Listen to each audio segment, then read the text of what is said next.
Hoje faz uma semana da pior tragédia envolvendo uma equipe esportiva no mundo. Desde a queda do avião da Chapecoense, que matou 71 pessoas e deixou 6 sobreviventes, a imprensa tem feito uma ampla cobertura do drama dos familiares, das causas do acidente e dos desdobramentos no mundo do futebol. Um deles foi agora à tarde. Finalmente, a Conmebol declarou a Chape campeã da Copa Sul-Americana.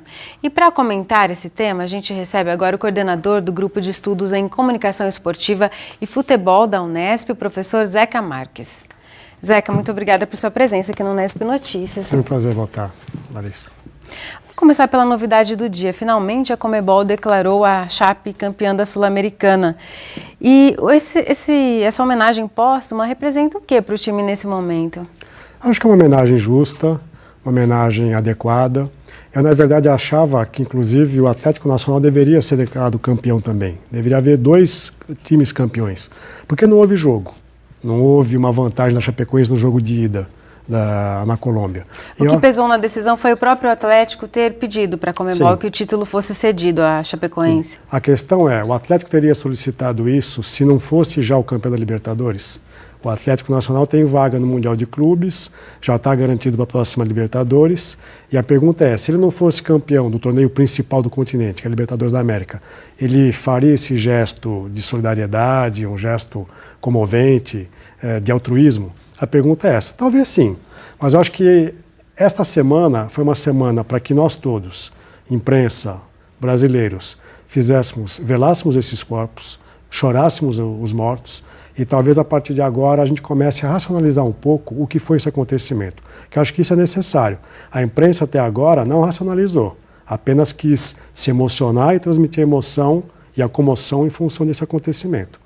Agora, a Conmebol, para mim, ela também tem uma pequena participação na própria tragédia, porque até o que a gente tem visto até agora é que a própria Conmebol indicava o serviço dessa companhia aérea, a Lamia. E com qual interesse, não? E com qual interesse? Quer dizer, há dirigentes da Conmebol que fazem parte da gestão dessa empresa, eles têm algum tipo de vantagem, porque é praticamente inadmissível imaginar que uma empresa de uma única aeronave tenha uma espécie de monopólio em função das viagens que acontecem na América do Sul com clubes e seleções.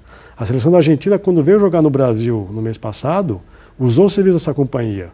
E até houve reclamações do Messi à época, que o voo foi ruim, o voo não foi satisfatório.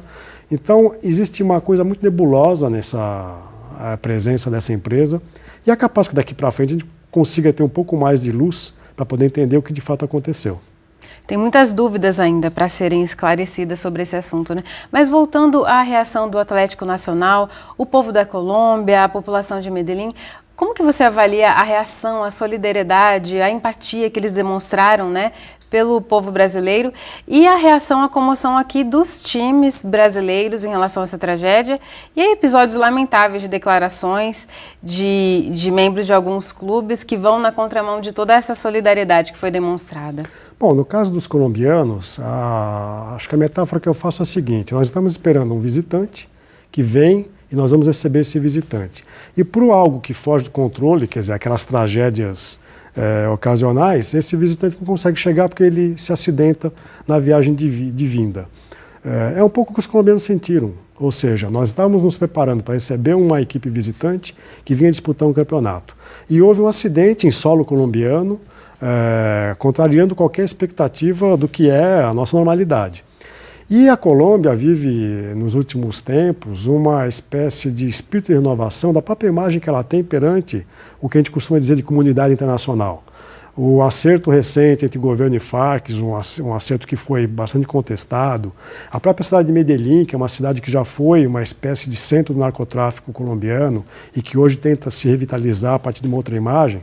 Tudo isso acho que acaba fazendo com que esse sentimento dos torcedores, da população colombiana, das autoridades, mostrasse essa tentativa de que nós temos uma outra imagem, nós queremos nos desvencilhar desses aspectos, desse estigma mais negativo que a gente tinha, e por isso aquela homenagem belíssima, bastante espontânea.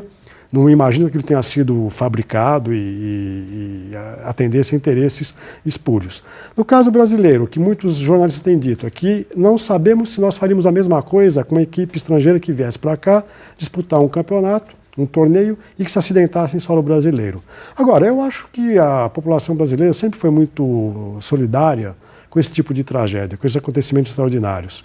E acho que a gente também teria uma comoção, a gente teria também esse espírito de comunhão e de querer ajudar as pessoas que se acidentaram e as famílias que se acidentaram, né?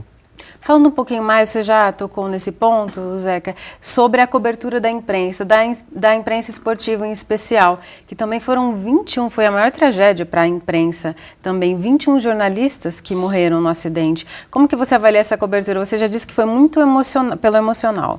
Eu acho que a cobertura da imprensa brasileira ficou muito contaminada com o fato de que havia mais de 2 dezenas de profissionais da imprensa, rádio, televisão, portais e meio impresso, presentes naquele voo. Eu acho que isso acabou, de certa forma, fazendo com que a cobertura fosse enviesada para o lado da emoção. Em alguns casos, até fazendo algo um pouco recomendável. Explorar ao máximo a emoção dos familiares. No último sábado, o Jornal Nacional praticou algo que eu acho que é um mau jornalismo, e foi até comentado pelo jornalista Maurício Sticer no blog que ele mantém no portal UOL, ou seja, uma repórter que deixou de filmar com a câmera, porque não era mais permitido, e filmou com o seu celular a reação dos familiares dentro do local do velório. E o Maurício Sticer até diz, parece que ela estava num ponto turístico de Chapecó. Então acho que houve alguns excessos isolados, mas o que eu gostaria que acontecesse agora, e a imprensa já está dando indícios de que vai fazer isso, é tentar racionalizar ao máximo o que aconteceu. Por exemplo, não consigo imaginar que o clube não tenha previsto outras possibilidades de viagem para a Colômbia que não fosse por meio desse voo fretado. A ANAC, a Agência Nacional de Aviação Civil, impediu que esse voo saísse de São Paulo em direção a Medellín, porque era uma agência boliviana. Não pode haver voos fretados se não for de países do destino ou de origem. Então, aquele jeitinho brasileiro sul-americano fez o quê? Foram para Santa Cruz de la Sierra, na Bolívia, para depois fazer o voo para a Colômbia. Eu acho que o clube foi um pouco negligente. Não havia condições de colocar aqueles jogadores e membros da comissão técnica em voos comerciais? É uma pergunta que a imprensa poderia tentar investigar para saber quais que eram as questões ali envolvidas. Era mais barato fazer esse voo fretado? Não era mais barato? E o fato de a imprensa viajar junto com os jogadores? No caso da imprensa, eu digo o seguinte, já fizemos eventos aqui em Bauru, na Unesp, com convidados da Rede Globo.